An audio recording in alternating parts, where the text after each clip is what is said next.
Alors Michel, écoute, ça me fait très plaisir que nous ayons l'occasion d'échanger sur ton école de supervision. Déjà, je voudrais que tu me donnes voilà, deux, trois points de repère sur ce qu'est Undici, sa finalité, sa raison d'être. Voilà. Undici a été créé par Florence Lamy en 2003. On s'est associé peu après. On a une vocation, c'est de vouloir former des superviseurs. C'était en 2010 qu'on a eu cette idée. On a créé un pilote de la formation. Lise Lewis m'a demandé de participer à un groupe de travail où il y avait ICF, EMCC, pour créer une labellisation des formations de superviseurs. On a débouché en 2012 avec le SQA, sous forme de pilote. Donc j'ai participé au pilote. Ça a été très très dur parce que l'Europe était très exigeante sur les qualités à déployer. Oui, exactement. On a une formation en ce moment en Belgique. D'accord. On est en train de négocier également avec l'Italie, avec la Pologne, enfin bon bref. Comment vous contribuez au rayonnement de l'EMCC et qu'est-ce que l'EMCC vous apporte?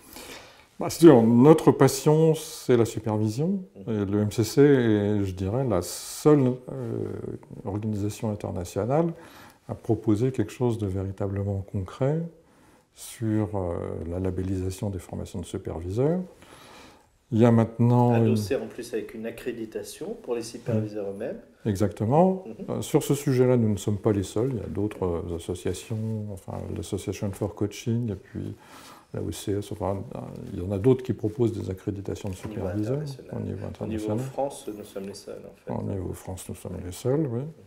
Et donc, si tu veux, c'est quand même, le MCC a trois pas d'avance sur les autres associations au niveau de la supervision. C'est-à-dire, le superviseur a en gros, enfin, 3 missions officiellement, et puis chez Undici, on en ajoute une 4e.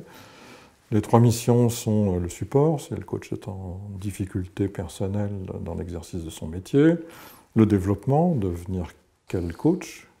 Le développement de son identité professionnelle. Oui, c'est ça. Et là, en 3e lieu, la résolution des problèmes qu'il peut trouver dans l'exercice technique du coaching. Et alors, est-ce que tu peux me parler justement de ce 4e vecteur, si je puis dire? Ça consiste à aller carrément dans les systèmes de valeurs, à explorer plus à fond le sens, des choses comme ça, si tu veux, qui consistent à regarder l'exercice du métier de coach d'un peu plus haut. Alors, tu sais que nous allons lancer la commission entreprise qui a pour volonté de créer des partenariats beaucoup plus forts, beaucoup plus profonds, beaucoup plus durables avec les entreprises françaises et internationales.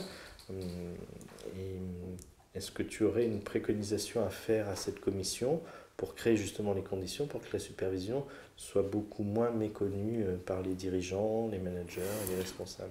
L'identité de l'EMCC, justement, c'est ce qui fait que j'y suis très attaché, c'est que l'identité de l'EMCC, c'est le coaching, le mentoring et la supervision. Et je m'aperçois que assez souvent, même des vice-présidents, ou parfois même la présidente, Lise, oublie le mot supervision dans ses discours.